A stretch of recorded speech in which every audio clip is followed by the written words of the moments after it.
তো এই যে সাজায় রাখা হয় ডিজাইন করে, এইগুলো রেখে যখন দোয়া করেন, এই দোয়াটা আল্লাহ শুনে খুব। আল্লাহ বলে, কিরে ফেরেশতারা, ঘটনা কি? এত খাবার কেন? আল্লাহ রোজা রাখছে। কি চায়? আল্লাহ ক্ষমা চায়। তো খায় না যে তৃষ্ণার, তো আল্লাহ আপনার ভয়।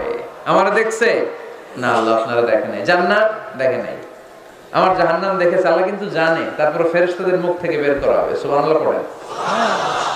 আমার জাহান্নাম দেখেছি কিনা বলো। ফেরেশতারা বলে, না জাহান্নাম দেখে নাই।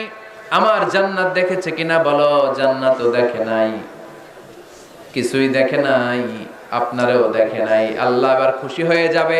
আমার খুশির জন্য, আমার ভয়ে তৃষ্ণার্ত ক্ষুধার্ত সামনে খাবার হাত বাড়ালেই খেতে পারে, গ্লাসটা তুললেই পান করতে পারে, আমার ভয়ে খায় না।